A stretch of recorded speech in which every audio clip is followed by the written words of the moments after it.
Sa ngalan ng Ama, ng Anak, at ng Espiritu Santo, Amen. sumainyo ang Panginoon. At sumaiyo rin. Mga kapatid, tayong lahat ay napapagod. Tayong lahat ay nahihirapan. Tayong lahat sa buhay ay nabibigatan. Pero pag napakahirap na ang iyong pinagdadaanan, huwag kang susuko. Magpahinga ka muna.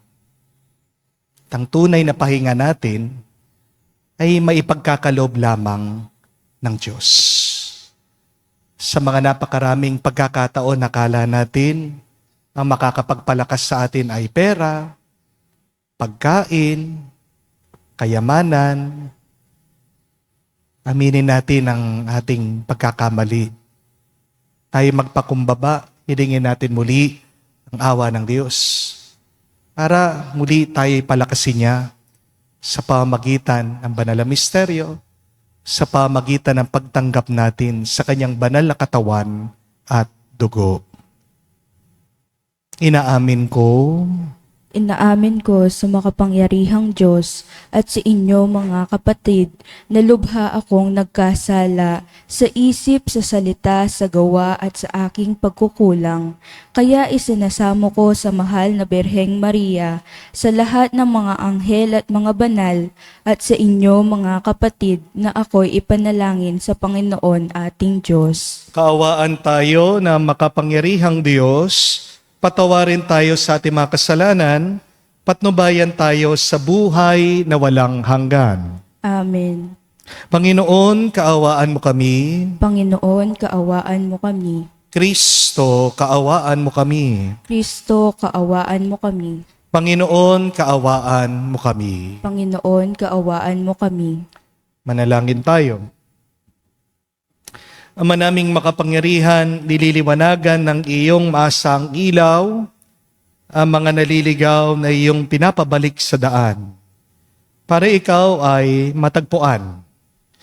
Ang mga kabilang sa nananalig sa iyong anak ay pagkalooban mong makapagwaksi sa tanang salungat sa ngalang Kristiyano sa iyong tinanggap upang ito ay talagang mapangatawan ng ganap. Sa pamagitan ni Jesucristo kasama ng Espiritu Santo, magpasawalang hanggan. Amen.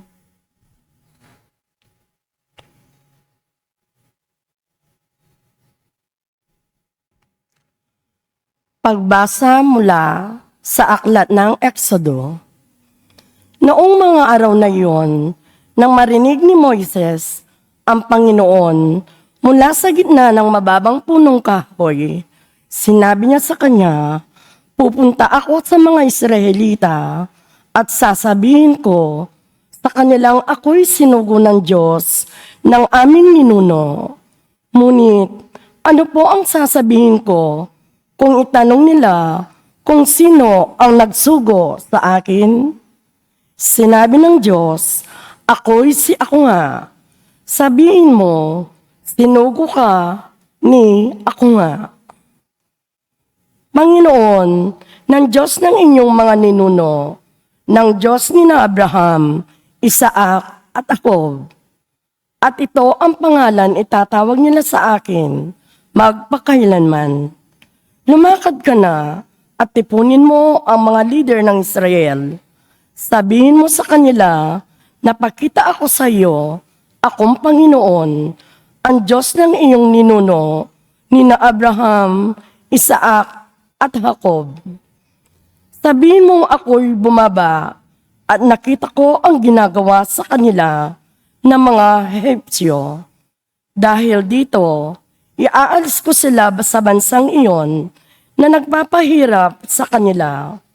Dadalhin ko sila sa mayaman at masaganang lupain ng Kananeo, ng mga Heteo, ng Amoreo, ng mga Perezeo, at ng mga Heveo, at ng mga Ebuseo. Pakikinggan kanila, pagkatapos isama mo ang mga leader at pumunta kayo sa Faraon. Sabihin mong ako, Panginoon, ang Diyos ng mga Hebreo, ay napakita sa iyo At ako'y maglalakbay ng 3 araw papunta sa ilang upang maghandog sa akin. Alam kong hindi siya papayag hanggat hindi niya dinadaas ang dahas. Kaya ipadadama ko sa kanila ang bigat ng aking kamay. Parurusahan ko ang buong Ehipto sa pamamagitan ng mga kababalaghan. Pagkaraan noon, papayagan na niya kayong umalis. Ang salita ng Diyos. Salamat sa Diyos. Na sa isip ng may kapal, ang tipan niya'y kailanman. Nasa isip ng may kapal ang tipan niya kailanman. Dapat na ang Diyos, itong Panginoon, ay pasalamatan. Anyang kanyang ginawa, ang lahat sa bansay dapat ipaalam. Ating gunatiin ang kahanga-hanga niyang gawa. Ang kanyang paghatol, gayon din ang kanyang ginawang himala. Nasa isip ng may kapal ang tipan niya kailanman. Ang tipan ako'y laging nasa isip niya kailanman. Ang mga pangakong kanyang binitiwan sa lahat ng angkan. Ang tipan ng Diyos ay unang ginawa niya kay Abraham at may pangako ring ginawa kay Isaac na lingkod na mahal. Nasa isip ng may kapal ang tipan niya kailanman. Ginawa ng puon ay kusang pinarami ang kanyang hinirang. Pinalakas ito, higit pa sa lakas ng mga kaaway. Tinulutan niyang doon sa Ehipto sila ay takwil. Ipinabusabos at pinahirapan ng gawing alipin. Nasa isip ng may kapal ang tipan niya kailanman. Saka inutusan itong si Moises, sinugo ng Diyos. Sinugo rin niya pati si Aaron, ang piniling lingkod. Sa bandang Ehipto'y maraming himalang ginampanan sila. Sa utos ng Diyos, maraming himalang doon ay nakita. Nasa isip ng may kapal ang tipan niya kailanman.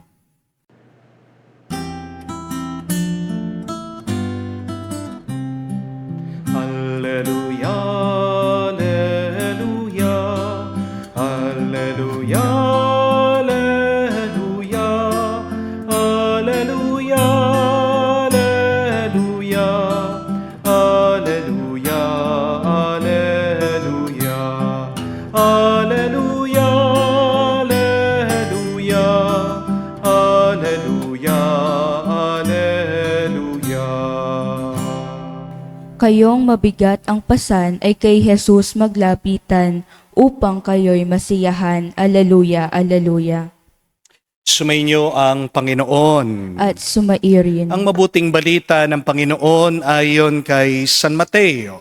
Papuri sa iyo, Panginoon. Nung panahon yun, sinabi ni Jesus, lumapit kayo sa akin, kayong lahat ng napapagal at nabibigatan sa inyong pasanin, at kayo'y pagpapahingain ko. Pasanin ninyo ang aking pamatok at mag-aral kayo sa akin. Ako'y maamo at mababang loob, at makakasumpong kayo ng kapahingahan para sa inyong kaluluwa. Sapagkat maginhawang dalhin ang aking pamatok at magaan ang pasanin ibibigay ko sa inyo. Mga kapatid, ang mabuting balita ng ating Panginoon. Pinupuri ka namin, Panginoong Hesukristo. Magandang araw po muli sa inyong lahat. Bakit ba pagod na pagod ka? Why are you really tired and exhausted? Alam ko po, marami sa inyo ang bigat na bigat na. Marami sa inyo pressured sa buhay. At marami pa ang sagad na sa kanilang problema. But before you rest, my dear friends, you must look at what is the cause, the reason of your burden. Kasi kung hindi mo talaga alam kung anong kinakapagod mo, kahit na anong pagpapahinga ang gawin mo, hindi ka lalakas. Meron po kasing mga pagod na hindi masasagot ng simpleng tulog lang. Amen? Meron din pong pagod na hindi nawawala kahit na kumain ka na o kahit nagbakasyon ka pa. So if you are really tired, ask yourself this question. What is the real reason of my fatigue, of my stress? Meron pong tatlong dahilan, maaaring pagod na pagod ka. What are sometimes these three reasons that cause our burdens, our pressure, our stresses in life? Una po, kaya pagod na pagod ka dahil dinadala mo yung hindi mo naman dapat dalhin. Amen? You are tired because you are carrying what you're not supposed to carry. Pagod ang marami sa inyo kasi ginagawa yung mga bagay na hindi naman dapat nila gawin. Amen? Pagod na pagod ang napakarami sa atin kasi yung dapat nilang gawin na pinapagawa ng Diyos, iniiwasan nila, hindi nila pinapansin. Ang sabi po ni Jesus sa Ebanghelyo, "Take my yoke upon you, for my yoke is easy and light." Kapatid, tignan mo ang iyong buhay ngayon. Baka may pinakikialaman ka na hindi mo naman dapat pakialaman. Baka may tinatrabaho ka na hindi mo naman dapat pagpaguran. O baka may iniisip ka na hindi mo naman dapat isipin. May kaibigan po ako, isang misis, sinusumbong po niya yung kanyang mister sa akin. Ito po kasing misis, sobrang depressed na. Lungkot na lungkot. Tinatanong niya sa akin, "Father, bibitiw na po ba ako dito sa aking mister?" Nalaman ko po, may karelasyon siya. At napakatagal na po pala, nagsisiping sila. Hindi ko po alam, naging, pasensya na po sa terma, napakatanga ko po. Hindi ko napapansin o baka nagbubulag-bulagan lang ako, Father. Habang nandoon sa bahay namin, tinetext pa mismo. Nagko-communicate sila nitong babae niya. "Father, hanggang kailan ba ako maghihintay dito sa aking asawa? Kakapit pa ba ako o iiwanan ko na siya?" Ang sabi ko po sa kanya, tanong mo sa Diyos. Magdasal ka. At huwag kang titigil na magdasal hanggat hindi ka makakakuha ng sagot sa Panginoon. Sabi ko pa po, baka napapagod ka lang kasi dinadala mo yung iyong asawa sa isip mo na hindi mo naman dapat siya dalhin dyan. Kasalanan ng asawa mo, nagbabae siya. At sigurado ako, nagigilty yan. Hayaan mo na harapin niya yung bunga ng kanyang problema. Pero kahit na paano mo isipin ang isipin itong asawa mo, hindi magbabago yan. Hindi siya babalik sa'yo. Unahin mong kumapit sa Diyos bago ka kumapit sa iyong asawa. At makikita mo, magiging magaan at payapa ka. So remember this, my dear friends. Before you hold on to things, to people, before you carry your wishes, your desires, your plans, your dreams, hold on to God's will first. Carry God's desire first. Magandang itanong po ito. Magandang pagnilayan. Ano ba yung mga bagay sa buhay ko, dinadala ko, sa isip ko, sa puso ko, sa loob ko, na hindi ko naman dapat dalhin? Baka iniisip mo yung mga toxic na tao na ayaw sa'yo. Baka palagi mong iniisip, dala-dala mo yung mga takot, pag-aalala mo dahil may sakit ka, nagpapagaling ka. Baka tinatago mo pa rin dyan sa iyong puso. Yung galit mo sa nanay mo, sa mga kapatid mo, sa pamilya mo. O baka may inggit ka sa ibang tao. Kaya naman pinapakialaman mo yung buhay nila. Pagod ka, kapatid, kasi binubuhay mo yung hindi mo buhay. Amen? Pagod ka, kapatid, kasi tinatrabaho mo yung hindi mo naman trabaho. Pagod na pagod ka, kapatid, kasi yung hindi para sa iyo, inaangkin mo. Amen? So, yan po, unang-una, bitawan mo yung hindi para sa iyo. Pero pangalawa, kaya pagod na pagod ka, kapatid, kasi may tinatago ka. The heaviest thing that we might be carrying is that thing that we are hiding. Bakit bugnot yung mister kapag umuuwi? Kasi hindi na masabi sa kanyang misis, di kita mahal. Meron na akong ibang nakita, nakilala. Mas mahal ako, mas sweet sa akin. Bakit ang tigas ng ulo niyang iyong anak? Baka tinatago lang sa'yo. Meron siyang boyfriend. Hindi masabi-sabi sa'yo kasi alam niya, sisigawan mo siya, papagalitan mo siya. Bakit ang sungit niyang iyong katrabaho?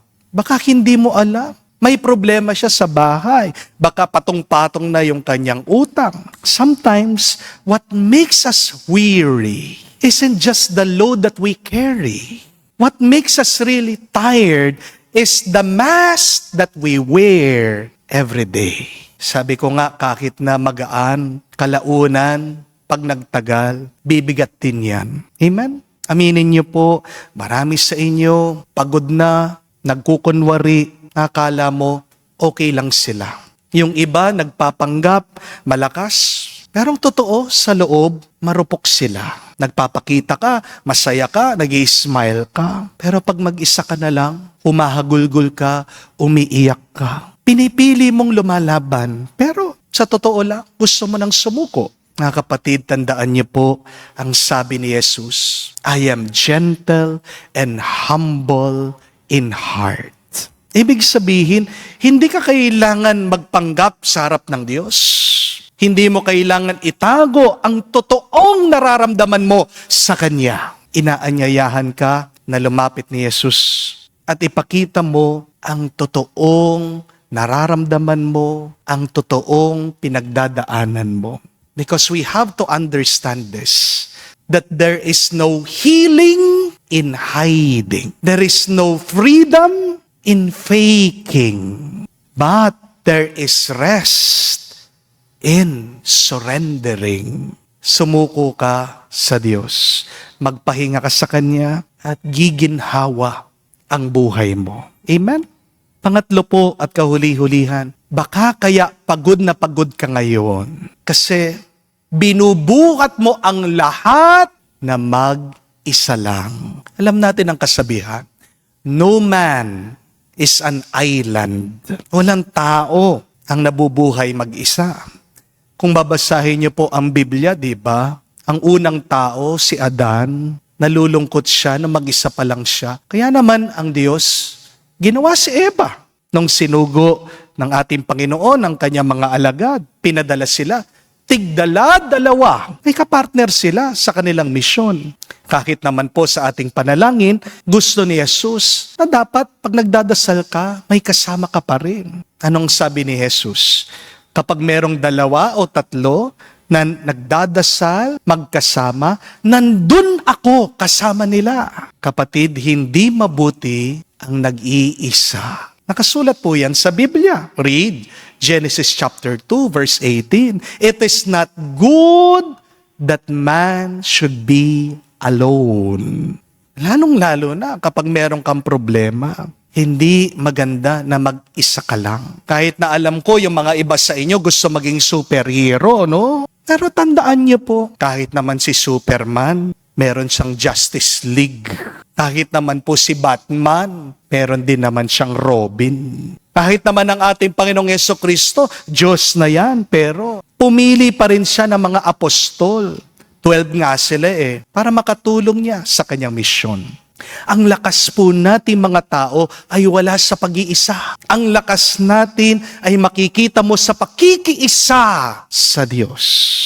Kaya sabi ni Jesus sa Ebanghelyo, kayong mga nahihirapan, kayong mga napapagal na, lumapit kayo sa akin, pasanin niyo ang pamatok ko. Take my yoke and learn from me. Ang pamatok po kasi nung panahon ni Jesus, isa pong kahoy yan na pinapasan po ng 2 hayop. Kadalasan ang ginagawa po na mga magsasaka nun, kukuha po sila ng isang kalabaw na na-train. Bihasa na po sa pagtatrabaho. At ipapartner po yan dun sa isang hayop o kalabaw na baguhan pa lang. At yung hayop na may karanasan sa pagsasaka, siya po yung mamumuno, siya yung magli-lead dun po sa baguhan na hayop. Yan po yung ibig sabihin ni Jesus na tayo dapat ay sumunod sa Kanya. Pumartner tayo kay Jesus. Para hindi tayo mawala, para hindi tayo mapagod, para hindi tayo magwala. Kapatid, lalo ka lang mapapagod kung mag-isa ka. Dahil hindi mo naman kaya ang lahat na mag-isa. Amen? Magandang itanong, pag nilayan niyo po ngayong araw, ano sa tatlong dahilan na ito ang nagiging sanhi, ugat ng aking kapaguran? Binubuhat ko ba ang mga hindi ko naman dapat buhatin? Nagpapanggap ba ako? Ako'y nagkukunwari. Baka meron akong tinatago sa aking buhay. O pilit ko bang ginagawa ang lahat na mag-isa at nakalimutan ko ng magpatulong sa iba at sa Diyos? Kapatid, pagkatapos mong matuklasan ang totoong dahilan ng iyong kapaguran, bumalik ka kay Jesus. Sabihin mo sa Kanya kung ano ang iyong pinagdadaanan. At bandang huli, mauunawaan mo na ang tunay na pahinga ay wala sa pera, wala din yan sa pagkain, wala din po yan sa lugar. Ang tunay na pahinga ay mararanasan sa isang tao, isang Diyos, na nakasama natin at kasama pa rin natin si Jesus. Please remember that peace is not a place. Rest is not only a vacation. Joy is not only an achievement, but true rest is a person. And that person is our Lord Jesus Christ. Kaya nga po, mga kapatid, palagi kayong lumapit kay Jesus. Anumang kalagayan mo, nasasaktan ka, lumapit ka sa Kanya. Nalilito ka, lumapit ka sa Kanya. Masakit ang loob mo, lumapit ka sa Kanya. Kung sobrang pagod mo na, at ayaw mo nang lumaban, hayaan mo ang Diyos ang lumaban para sa iyo. Dahil kung wala ang Diyos, hindi ka magwawagi. Amen? Walang ibang makakapagbigay sa iyo ng tunay na lakas at pahinga. Tanging ang Diyos lang. Pangako niya yan kung lalapit ka. Amen. Tumayo po tayo. Alayin natin sa Diyos ang ating mga dasal at panalangin. Manalig tayo sa Kanya mga salita na kung lalapit tayo sa Kanya, tayo'y makakatanggap ng kaginhawaan. May pananalig sa Kanyang pangako. Ipahayag natin ngayon sa panalangin. Ating sabihin, Panginoon, dinggin mo kami. Panginoon, dinggin mo kami. Ang simbahan naway gabayan tayo sa daan ng kapayapaan at pakikipagkasundo, manalangin tayo sa Panginoon. Panginoon, dinggin mo kami. Ang mga natutokso sa kawalan ng pag-asa dahil sa bigat ng kanilang mga suliranin, naway makatagpo ng sandigan kay Jesus at mailagay sa Kanyang mga kamay ang kanilang mga alalahanin at ligalig. Manalangin tayo sa Panginoon. Panginoon, dinggin mo kami. Ang mga nagdurusa sa maligalig na kaisipan, naway magkaroon ng kapayapaan kay Kristo. Manalangin tayo sa Panginoon. Panginoon, dinggin mo kami. Sa katahimikan po ng ating puso, sabihin natin sa Diyos ang ating mga personal na pangangailangan. Ama naming nasa langit, pinangako ng iyong anak ang kapahingahan kapag kami ay nabibigatan. Ipaubaya mo sa tuwi na kami makatugon sa kanyang paggabay at mapalakas kami upang maging kanyang daan ng kapayapaan. Hinihiling namin ito sa pamagitan ni Kristo, aming Panginoon. Amen.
Manalangin kayo mga kapatid para ang ating mga paghahain ay kalugdan ng Diyos amang makapangyarihan.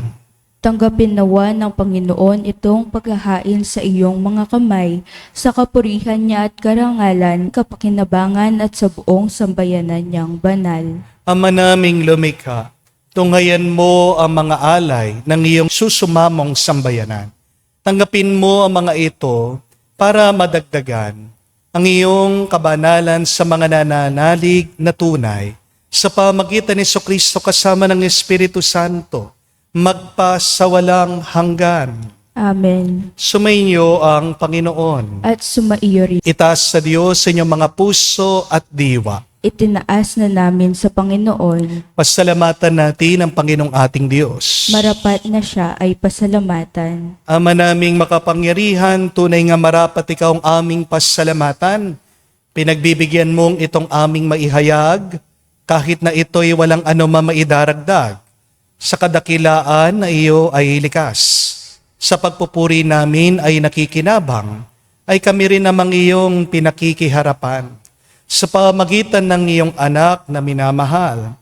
Kaya kaisa na mga anghel nagsisiawit ng papuri sa iyo. Nang walang humpay sa kalangitan, kami nagbubunyi sa iyong kadakilaan.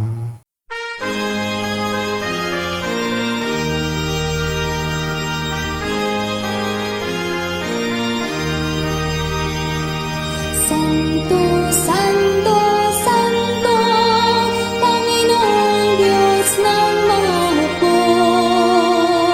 Napupuno ang langit at lupa ng kadakilaan mo.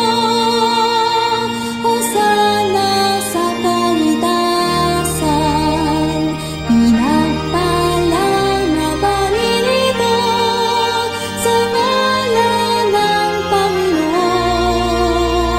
Hosana sa kaitasan, Hosana sa kaitasan.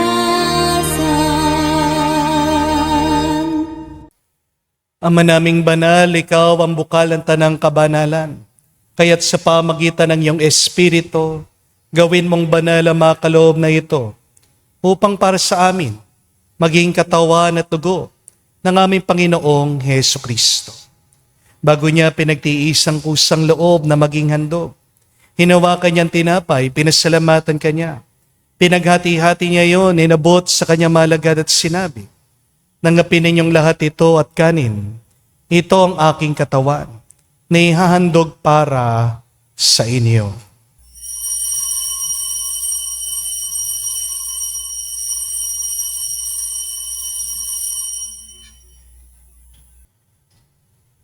Gayon din naman na matapos ang hapunan, hinawakan niyang kalis. Muli kanyang pinasalamatan. Inabot niya ang kalis sa kanyang malagad at sinabi, "Tanggapin ninyong lahat ito at inumin. Ito ang kalis ng aking dugo, ng bago at walang hanggang tipan. Ang aking dugo na ibubuhos para sa inyo at para sa lahat. Sa ipagpapatawad ng mga kasalanan, gawin ninyo ito sa pag-alaala sa akin."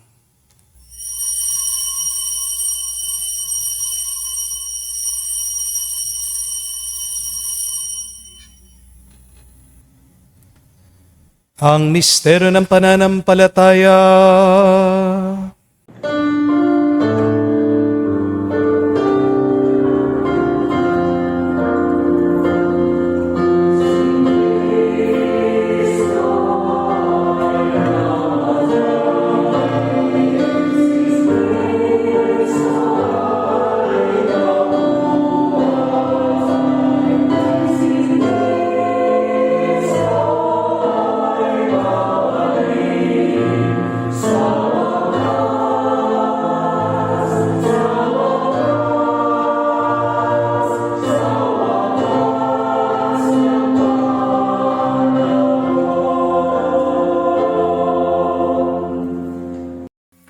Ama, ginagawa namin ngayon ang pag-alaala sa pagkamatay muling pagkabuhay ng iyong anak. Kaya tinialay namin sa iyo, tinapay nagbibigay buhay at ang kalis sa nagkakalob ng kaligtasan. Kami nagpapasalamat dahil kami ang minarapat na tumayo sa harap mo para maglingkod sa iyo. Sinasamo namin kami magsalo-salo sa katawan at dugo ni Kristo ay mabuklod sa pagkakaisa sa pamagitan ng Espiritu Santo. Amalingapin mong iyong simbahan, laganap sa buong daigdig, puspusin mo kami sa pag-ibig. Kaisa ni Leon, aming Santo Papa, si Florentino, aming Arsobispo, at ng Tanang Kaparian. Alalahanin mo rin ang aming mga kapatid na nahimlay may pag-asang sila'y muling mabubuhay. Ngayon din naman lahat ng mga pumanaw, kawan mo't sila't patuloyin sa iyong kaliwanagan. Kawan mo't pagindapatin kaming lahat na makasalo sa iyong buhay na walang wakas. Kaisa na mahal na Birhen Maria, Ina ng Diyos, kaisa ni San Jose ang kanyang malwalhating esposo, kaisa na mga apostol at lahat ng mga banal na namuhay dito sa daigdig na kalugod-lugod sa iyo. May pagdiwang naman namin ang pagpupuri sa ikararangal mo sa pamagitan ng iyong anak, aming Panginoong Heso Kristo. Sa pamamagitan ni Kristo, kasama niya at sa Kanya, ang lahat ng parangal at papuri ay sa iyo, Diyos Ama, makapangyarihan, kasama na Espiritu Santo, magpasawalang hanggan. Amen, amen, amen. Sa nakakagaling na utos sa turo ni Jesus na Panginoon natin at Diyos, ipahayag natin ng lakas, loob.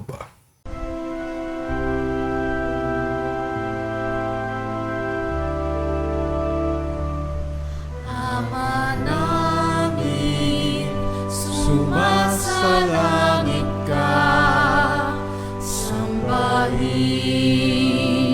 ang ngalan mo, mapasa amin ang kaharian mo, sundin ang loob mo dito sa lupa para nang sa langit. Bigyan mo kami ngayon ng aming kakanin sa araw-araw,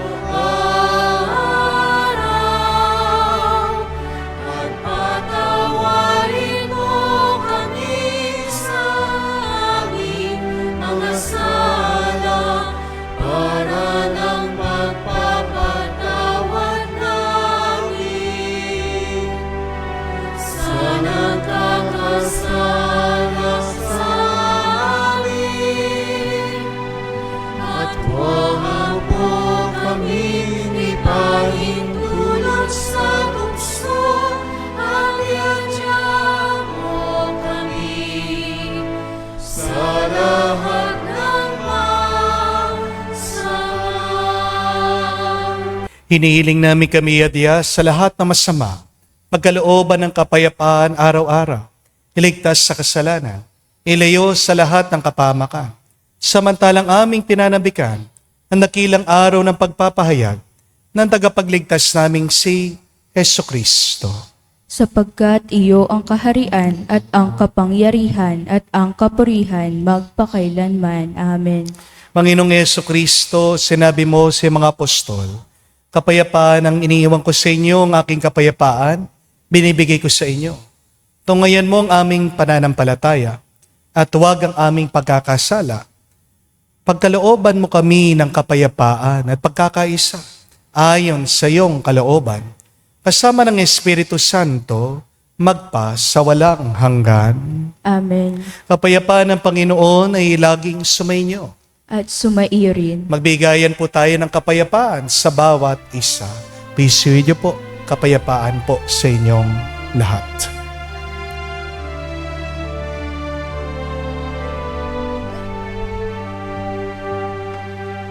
Cordero ng Diyos,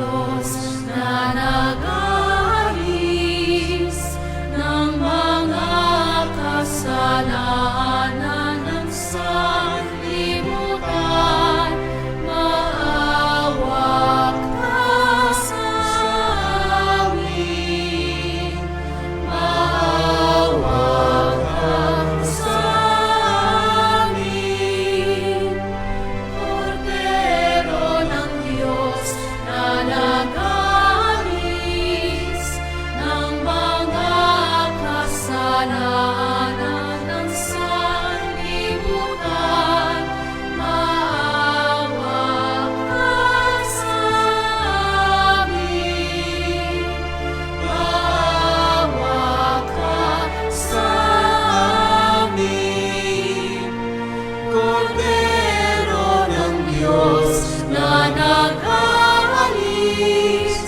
ng mga kasalanan ng sanlibutan. Ipagkaloob mo sa amin ang kapayapaan.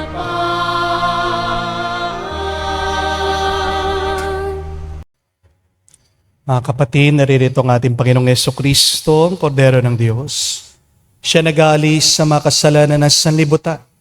Mapalad tayong lumalapit sa piging ng Kordero.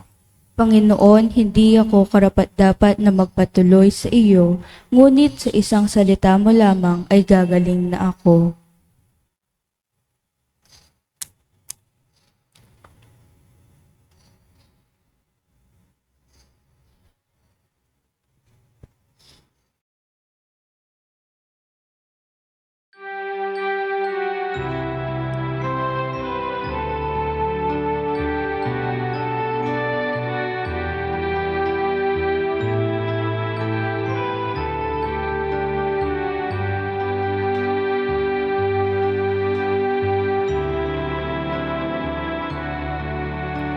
Alam kong pagkatao ko, wala akong matatago. Alam mong aking isipan, alam mo ang lahat ng ginagawa ko, O Diyos. Gamayan mo ko, Diyos, sa buhay na ito. Ilapit mo ako sa pagmamahal mo. Dalhin mo ko, Panginoon, sa kalangitan. Buhay kasama mo. Manalangin tayo. Ama naming mapagmahal, kami mga pinagpasalo mo sa piging na banal, ay makatanggap nawa ng bungang karagdagan ng iyong pagliligtas na aming pinagdiriwang. Sa pamagitan ni Jesucristo kasama ng Espiritu Santo, magpasawalang hanggan. Amen. Mabuti at maganda pong pagnilayan ngayong araw ang tatlong dahilan bakit maaaring kayo ay pagod na pagod. Una, baka naman meron kang tinatrabaho na hindi mo naman dapat gawin. Meron kang binubuhat na hindi mo naman dapat buhatin. Ang unang-unang dapat gawin natin ay ang pinapagawa ng Diyos sa atin. Kaya nga nagiging mabigat dahil yung ginagawa mo hindi binabasbasan ng Diyos. Amen? Pero pangalawa, kaya pagod na pagod ka ay dahil pagod na pagod ka ng nagtatago. Ano yung tinatago mo? Ano yung hindi mo masabi sa iyong asawa, sa iyong anak, sa iyong kaibigan? Ang Diyos nakikita niyang lahat. Pero gusto niya magmula sa iyo, nabuksan mo ang iyong puso. Kahit na magaan lang ang pagkukunwari, talaunan, mangangawit ka din. Pero pangatlo at kauli-ulihan, baka pagod na pagod ka. Ito ay dahil sinasarili mo lahat ng problema. Baka ginagawa mo ang lahat na mag-isa. My dear friends, God is there inviting you to take upon the yoke. Makiugnay ka, sumunod ka sa Kanya. At ang pangako niya, magiging magaan, magiging maginhawa at mapupuno ka ng kapayapaan. Ano ang dahilan ng iyong kapaguran? Pag nilayan mo, pag natuklasan mo, sabihin mo sa Diyos, magpatulong ka sa Kanya para sa panibagong lakas, pagpatuloy mong iyong misyon dito sa mundo. Sumainyo ang Panginoon. At sumairin. At kayo basbasan ng Diyos makapangyarihan sa lahat, sa ngalan ng Ama, ng Anak, ng Espiritu Santo. Amen. Ang ating misa ay natapos na. Humayo kayo sa kapayapaan ni Kristo. Salamat sa Diyos.